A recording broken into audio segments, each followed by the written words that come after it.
प्रिय साथियों, नगरवासियों, क्षेत्रवासियों, मैं डॉक्टर क्षेत्रपाल हॉस्पिटल परिवार से आपको दिवाली की शुभकामनाएं भेजता हूं और भगवान से प्रार्थना करता हूं कि आप हमेशा स्वस्थ, प्रसन्न रहे और लंबी आयु प्राप्त करें। माँ Jagdamba Multi-Car Workshop, computerized wheel alignment and balancing, trained technician to provide quality work, genuine spare parts, breakdown and towing facilities within 10 kilometers, exclusive customer lounge, priority service for senior citizens and ladies. माँ Jagdamba Multi-Car Workshop, Rawat नगर, Bharat Nagar first, Foy Sagar road, Ajmer.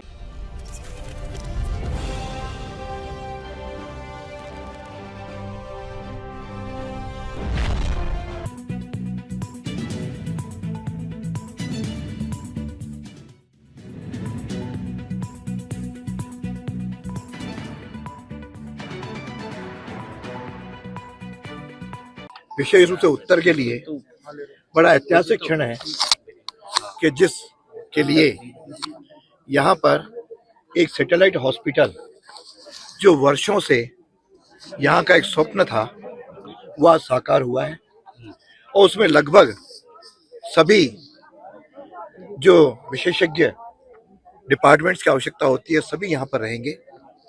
50 bed होंगे और लगभग 26 करोड़ रुपए यहाँ पे खर्च होंगे और जिसके कारण से क्षेत्र के आसपास लगभग 1 लाख लोगों को राहत मिलेगी।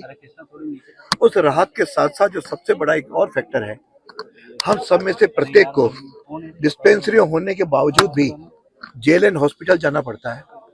जेएलएन हॉस्पिटल पे भी लगातार लोड बढ़ रहा है, उससे उसका भी भार कम होगा।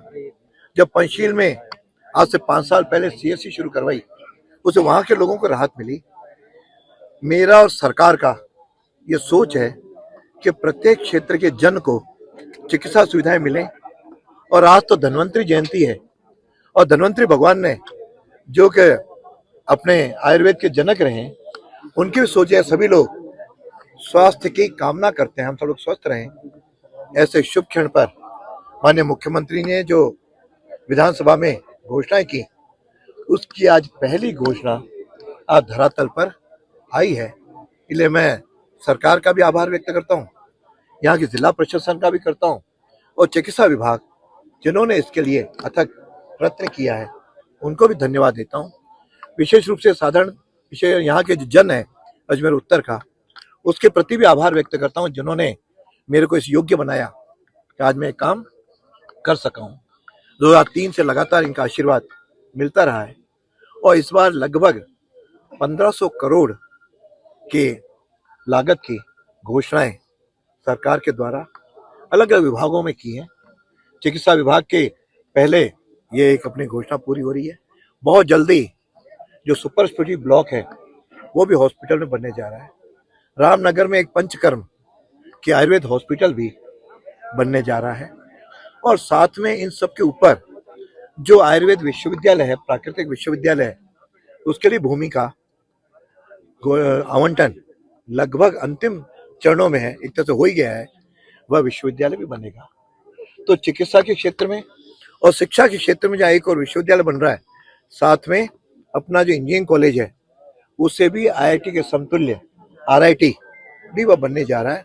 तो चिकित्सा और चिकित्सा दोनों सुविधाओं में और चिकित्सा और शिक्षा दोनों के क्षेत्रों में हम आगे बढ़े। तीसरी अजमेर की समस्या जो बड़ी पानी की थी, उसके लिए भी लगभग 600 करोड़ की स्वीकृति हुई है। लोहागढ़ के अंदर एक SR7 की तरह रिजर्वायर टैंक भी बनने जा रहा है। यहाँ पे एक विवेकानंद स्मारक है, आज तक उस पर विवेकानंद मूर्ति नहीं बनी। 12 जनवरी से पहले वहाँ पे एक बड़ी मूर्ति की भी स्थापना हो जाएगी। मैं तो एक एक क्षेत्र को हम आगे लेते जा रहे हैं और कई बार आज का न्यू टेक्नोलॉजी का युग है, तो अजमेर के आईटी पार्क भी बना है। इस ग्रामीण क्षेत्र के अंदर एक स्पोर्ट्स कॉलेज की भी घोषणा हुई है। मैं समझता हूँ एक एक घोषणा को गिनाने की बार बार आवश्यकता नहीं है, लेकिन अजमेर के लिए पर्याप्त हुई है। विशेष रूप से कोटड़ा में हरिभाऊ उपाध्याय नगर में जो सुरक्षा के दृष्टि एक थाने की भी आज भूमि का आवंटन हो गया है। सबसे पहले यहाँ उसका निरस्त करने का विषय थे तेलंगाना हाउस की, वह भी हुआ। मैं समझ जनता ने जिन आशाओं और आकांक्षाओं के साथ मेरे पे आशीर्वाद दिया, उन सब पे खरा उतरने की कोशिश कर रहा हूँ। मुझे विश्वास है कि आगामी वर्षों में अजमेर के जन को लाभ मिलेगा। और मैंने तो एक दृष्टि दी है कि एक तरह से न्यू अजमेर हम क्षेत्र को मिला करके जब दिल्ली, न्यू दिल्ली इस प्रकार को बने, क्यों नहीं हम अजमेर में भी अंदर के क्षेत्र जो हमारा प्राचीन अजमेर वो तो आदरणीय है, हमारे लिए है ही महत्व का, लेकिन साथ में एक न्यू अजमेर की भी हम कल्पना करके उसको धरातल पर लाने की कोशिश करें।